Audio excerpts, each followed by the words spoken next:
I went to NAMM 2026 this year in January, and I want to talk to you about some of my favorite products for small churches and smaller venues.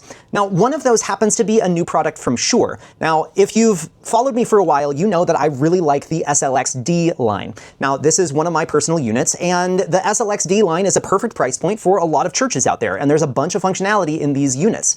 Now, they just dropped a brand new line called the SLXD Plus. Now, the D Plus gives us a lot of expanded functionality of this SLXD line in this new product line. Now, one of the big updates with this new product line is there's an expanded frequency range of the SLXD Plus. Now, this is the SLXD3, so this is a plug-on version of the SLXD, and this is a J52, so it is only a certain portion of that band. But this 138 megahertz of tuning range gives us the ability to tune all across the unlicensed frequency band in the UHF range, which is very, very good for those of you who are in regions that have a lot of TV channels kind of popping up randomly. You can always find a new TV channel to then put your wireless microphones in. Now, the other big thing is this new line also has automatic frequency detection if there is interference that is happening.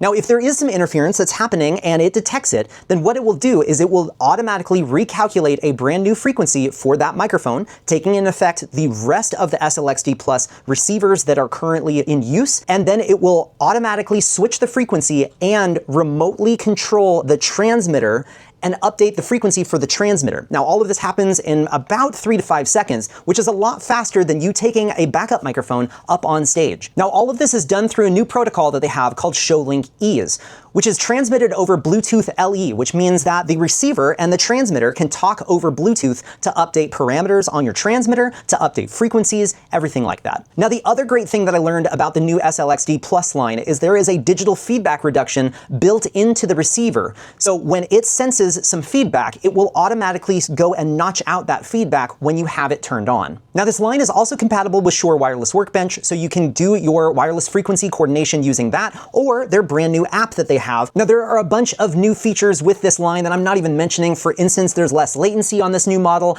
and the other favorite thing that I found is that they now have a dual unit that is in a half-size rack, meaning that you can get 4 channels into a single rack space in your rack. Now, the other great thing for those of you who have SLXD and are wanting to upgrade to this is the receivers do work with our old SLXD line. So the SLXD Plus receivers will still be able to receive the SLXD line. It's just they wouldn't have the new features of the feedback reduction or the Bluetooth connection, that sort of thing.